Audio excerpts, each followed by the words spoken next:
So okay, so our next posture is a Dhanurasana in Sanskrit name, Tư thế tiếp theo chúng ta sẽ học là Dhanurasana, and the English name is the bow pose. trong tiếng Anh là bow pose. So you can see Và có nghĩa là tư thế cánh cung. the gesture of this pose is same like a bow. Và chúng ta sẽ nhìn cái tư thế này sau khi hoàn thiện thì nó rất giống một cái cánh cung. So this is one of the very nice posture. You can see in this pose your whole body is engaging.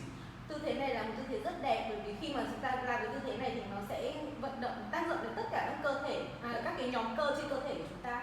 Like your arms, your shoulder, Và cánh tay, vai, your neck stretch, you can see, and your whole spine. Your whole spine means from upper và to mid toàn bộ back, xương sống của chúng ta từ phần lower trên, back, phần giữa và phần dưới and lưng, even your bottom back, your và whole cả phần cuối spine, cùng nữa, cuối cùng xương cùng đấy, nó tất cả đều được kéo giãn. and your core is also engaging in this pose. Your core strength. Cơ bụng các thứ cũng được tham gia vào cái động tác này. Your hip is engaging also in this Cả posture. mông. You can see. So that's why I say this posture is affecting your whole body. Cho nên cái động tác này sẽ ảnh hưởng đến tất cả, tác động đến tất cả các nhóm cơ trên cơ thể của bạn. Okay, so this posture you have to be hold your both ankles together. Chúng ta phải ở tư thế này, để thực hiện nó thì chúng ta sẽ nắm hai bàn tay vào cổ chân và hai cổ chân. In the bow pose also have some kind of the variation. We can also say this is the Ardha Dhanurasana, means the half bow pose.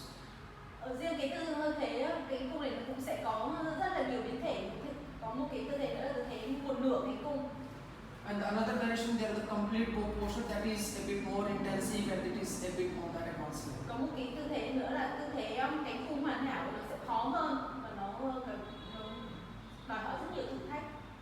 So in this practice you have to be hold your ankle and then you have to be lift up your chest and you have to be lift up your legs. Sau khi nắm hai mắt cá chân thì chúng ta phải vươn người lên, nâng ngực lên. So this is also the same thing you have to be do which you did some basic things which you when you did the opposite board pose. Same thing. Cái tư thế này ở cái định tuyến nó cũng tương tự như mà khi chúng ta làm cái tư thế con thuyền ngược ấy. Yeah. So you can see you have to be keep pressing your stomach and your hip against the floor, and after you have to be keep lifting your spine and you have to keep lifting your legs. Trong khi chúng ta nâng người lên và kéo giãn xương sống thì chúng ta phải chú ý là đẩy cái phần áp sát cái phần bụng và phần hông của chúng ta xuống sàn. And in this practice you have to be keep trying to keep your knee and you have to keep trying to keep your feet closer to each other. Cố gắng khi chúng ta thực hiện tư thế này thì chúng ta càng cố gắng để giữ hai cái đầu gối sát, hai đầu gối và hai bàn chân sát vào nhau, càng sát thì càng tốt. How much you are lifting this posture, it will be depend on your flexibility and it will be depend on your strength. Cái động tác này các bạn có thể nâng cao được bao nhiêu nó phụ thuộc vào cái độ dẻo dai cũng như là sức mạnh của bạn. So this posture you can see, this posture is a combination of flexibility and the strength together. Cái tư thế này thì nó sẽ là sự kết hợp giữa sự dẻo dai và sức mạnh. If somebody has a good flexibility, they do not have the strength, so they cannot hold this posture. Một số người thì rất là dẻo dai, họ có thể làm động tác này dễ dàng nhưng họ sẽ không giữ được lâu. If somebody has a good strength, no flexibility, so for them is also very difficult. They can. Những người thì mà rất khỏe nhưng lại không dẻo dai, không thể nào mà vào được tư thế này. Yeah. So now we will go on the demonstration. Nào chúng ta sẽ làm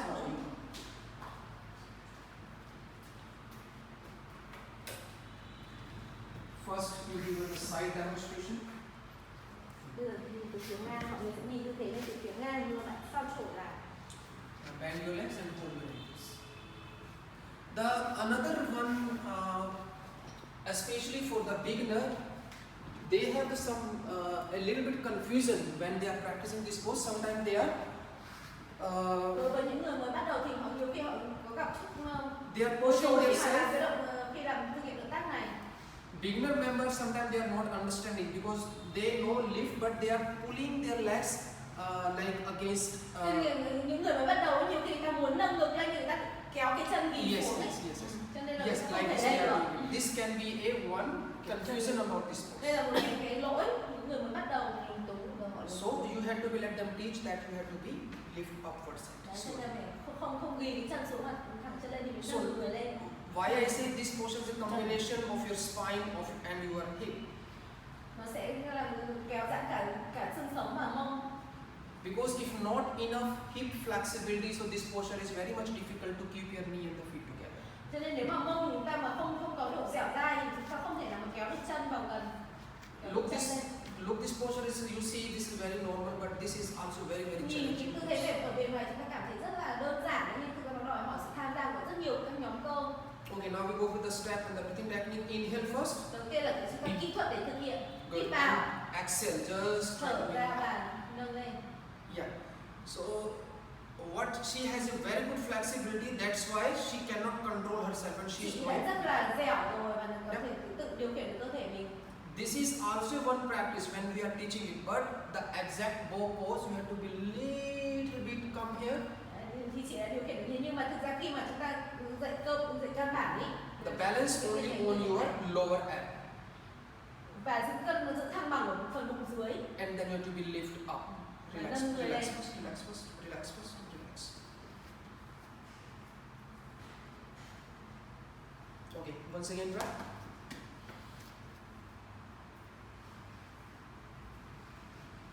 Go further, move it. Yes, and now lift up, head up, head up, head up, head up.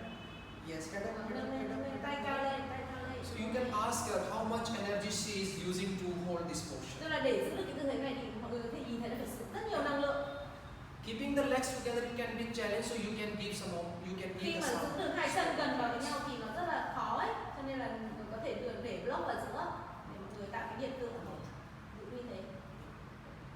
So this can be very big challenge for this pose. Cho gạch là rất khó đấy, là rất khó. So this can interruption, or maybe somebody is a very beginner, you no need to give them this spot even a bit on the intensive level. Tức là cái họ gạch này khác với các tư thế khác, là khi mình cho gạch vào như thế là sẽ làm cái thử thách nó khó hơn ấy. Cho những người bắt đầu là không cho gạch vào như thế, phải rất giỏi rồi thì mới làm được. Maybe sometimes you find some member they are very much tight, they have a stiffness body, even they cannot reach to their Đôi khi chúng ankle. ta sẽ nhìn thấy các hội viên là họ rất là kiểu người họ rất là cứng, họ rất là mệt khi họ không thể tự nắm lấy hai chân thì có thể dùng khăn như này. So in that case you can give them. Trong trường hợp đấy thì có thể đưa họ cái khăn để họ có thể dễ dàng.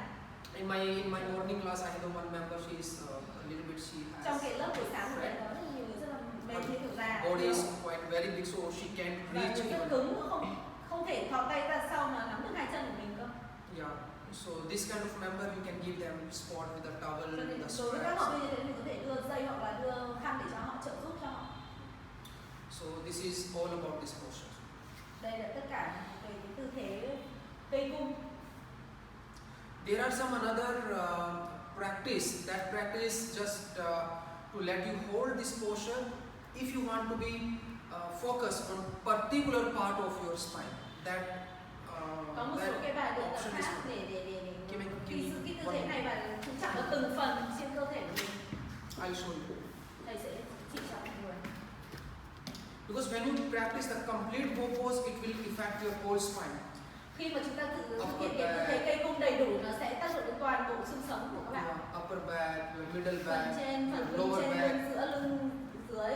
When I say bottom back means when you keep your legs closer and closer, it will affect your. Đấy, khi mà để mà nó càng tác động nhiều vào lưng dưới hơn thì chân khép vào, chân mà càng khép được bao nhiêu thì càng tác động vào phần lưng dưới bấy nhiêu. Okay, you sit down there. Ngồi như So this is another practice. This is the one another modification, just for your understanding, just for your knowledge. đây Only. là một cái phần mở rộng của động tác. Yeah. You understand what you have to do? You have to be put your abdomen, not the rib cage. Không phải áp lực mà là áp phần bụng vào cái Yes. gạch đấy. Come. Go more. Go Tiến more lên, further. tiến lên, tiến lên. Thế. Yes. And now come chin and now bend the legs. And now whatever you try, you have to keep pulling yourself Bây giờ phải kéo người về phía sau. backward. Yeah. So why we are using the blocks Tại so sao chúng ta that lại sử dụng gạch? first so that you can be hold this posture longer. Thứ nhất là nó sẽ giúp chúng ta giữ được tư thế này lâu hơn. It will give support your core strength. Nó sẽ giúp chúng ta tăng sức mạnh của phần cơ. And now you can see her spine is engaging easily, and she can hold this posture even a bit longer than the normal yoga posture. Nào bây giờ chúng ta sẽ nhìn thấy là cái phần xương sống của chị ấy, cái phần xương sống của chị ấy sẽ tham gia được vào đầy đủ vào tư thế này và chị có thể giữ được cái tư thế này trong thời gian rất là lâu. She can hold with her sport. Being a teacher, if you want to give sports, you can pull more and more. Depends on the student Nếu flexibility. mà tùy theo cái độ dẻo dai của học viên thì mình có thể đưa thêm tay vào như thầy ý, In fact, more here. Yes. để cho họ cảm nhận được cái phần tác động lên phần cơ thể và lưng dưới đấy. When pushing more and more, it will affect your lower back. Khi mà càng đẩy về phía sau như thế nó càng tác động vào phần lưng dưới. But when you are holding here, it will affect your whole spine and this. Nhưng mà khi chúng ta giữ được cái tư thế này thì là tất cả cái xương sống của chúng ta đã được tác động So vào rồi. this practice will help you to increase the strength in your posture. Tức là cái tư thế này sẽ giúp cho chúng ta gia tăng sức mạnh rất lớn. Yeah. So this is the one modification. Đấy thì là khi mà luyện tập như này thì gia tăng cái sức mạnh để cho thực hiện các chị.